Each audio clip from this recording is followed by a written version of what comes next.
नंद के आंगन आया उजाला, यशोदा मैया का लाला निराला। माखन चुराए मुस्काए श्याम, ब्रज की गलियों में गूंजाना। बंसी बजाए मधुरता,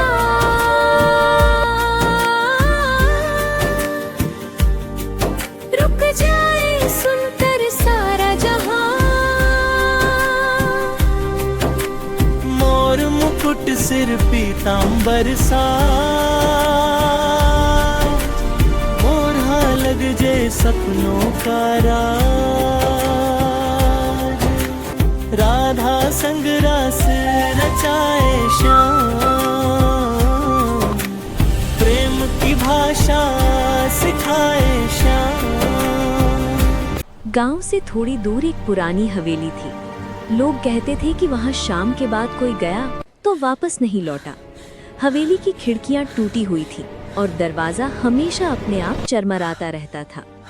एक दिन राहुल नाम का लड़का दोस्तों की हिम्मत दिखाने की बातों में आकर उस हवेली में चला गया। जैसे ही उसने अंदर कदम रखा, धड़ाम, दरवाजा अपने आप बंद हो गया। अचानक ठंडी हवा चलने लगी, दीवारों से खून जैसे निशान टपकने लगे। उसी समय किसी औरत की धीमी आवाज आई, क्यों आया है तू यहाँ? राहुल डर के मारे पीछे मुड़ा, पर वहाँ कोई नहीं था। सिर्फ जमीन पर उल्टे पैर के निशान थे। ऊपर से किसी के हंसने की आवाज आई, हा हा हा। राहुल सीढ़ियाँ चढ़ा तो एक कमरे में एक पुरानी गुड़िया रखी थी, जिसकी आंखें अचानक घूम गई। गुड़िया बोली, अब तू भी यहीं रहेगा। अचानक लाइट बंद हो गई। राहुल जोर से चिल्लाया, बचाओ! सुबह गांव वालों ने हवेली के बाहर राहुल के जूते पाए, लेकिन राहुल कभी नहीं मिला। आज एक छोटे से गांव में रामू नाम का एक गरीब किसान रहता था। उसके पास ज्यादा जमीन नहीं थी, लेकिन हिम्मत बहुत थी। हर सुबह सूरज निकलने से पहले रामू अपने खेतों में काम करने चला जाता। तेज धूप हो या सूखा, वो कभी हार नहीं मानता। एक दिन रास्ते में उसे एक बूढ़े आदमी की बैलगाड़ी टूटी हुई मिली। रामू खुद गरीब था, फिर भी उसने बिना सोचे उसकी मदद की। बूढ़े आदमी ने मुस्कुराकर रामू को आशीर्वाद दिया। मेहनत और अच्छाई कभी बेकार नहीं जाती। कुछ दिनों बाद आसमान में काले बादल छा गए और जोरदार बारिश हुई। रामू के खेतों में हरियाली लौट आई, फसल खूब लहलहाने लगी। जल्द ही रामू ने अनाज बेचा, कर्ज चुकाया और अपने परिवार के साथ खुशहाल जीवन बिताने लगा। ये कहानी हमें सिखाती है, मेहनत और सच्चाई का फल हमेशा मीठा होता है। एक घने और हरे भरे जंगल में कई तरह के जानवर रहते थे। उसी जंगल में एक हाथी, एक बंदर और एक छोटी सी लोमड़ी रहते थे। तीनों बहुत अच्छे दोस्त थे। हाथी ताकतवर था, बंदर फुर्तीला था और लोमड़ी समझदार थी। तीनों मिलकर जंगल में खुशी खुशी रहते थे। एक दिन अचानक जंगल में तेज बारिश होने लगी। बारिश इतनी ज्यादा थी कि नदी उफान पर आ गई। देखते ही देखते पानी जंगल के अंदर तक आ गया। छोटे जानवर डर गए और इधर-उधर भागने लगे। इसी बीच एक हिरन का बच्चा तेज बहाव में फंस गया। वो मदद के लिए जोर-जोर से चिल्लाने लगा। उसकी आवाज सुनकर हाथी, बंदर और लोमड़ी तुरंत वहां पहुंचे।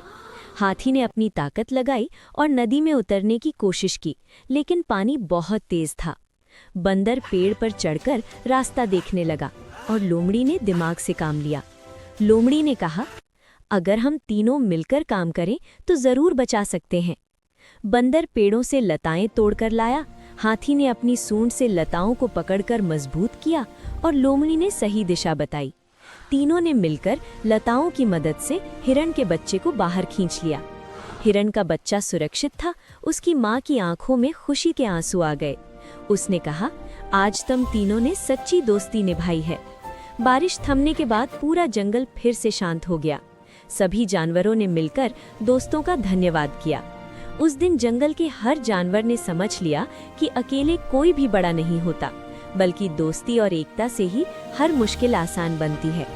उसके बाद जंगल में सभी जानवर मिलजुल कर एक हरे भरे जंगल के पास एक छोटा सा गांव था। उसी गांव में एक सुंदर हरा तोता रहता था जिसका नाम मिट्ठू था। मिट्ठू बहुत समझदार और नेक दिल का तोता था। वो इंसानों की भाषा भी अच्छी तरह समझ लेता था। एक दिन गांव में भयानक आग लग गई। लोग घबरा गए और इधर-उधर भागने लगे। आग धीरे धीरे जंगल की ओर बढ़ रही थी। मिट्ठू ने ये सब देखा और तुरंत समझ गया कि अगर समय रहते मदद नहीं की गई तो सब कुछ जल जाएगा। मिट्ठू उड़कर नदी के पास गया, अपनी छोटी चोंच में पानी भरा और आग पर गिराने लगा। वो बार बार ऐसा करने लगा। उसे देखकर दूसरे पक्षी भी आ गए और सबने मिलकर आग बुझाने में मदद की।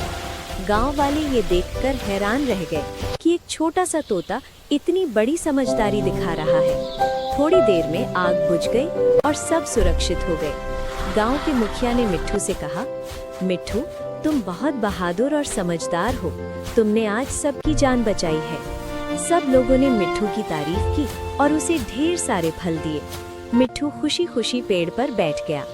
सीख: अक्ल और हिम्मत उम्र या आकार नहीं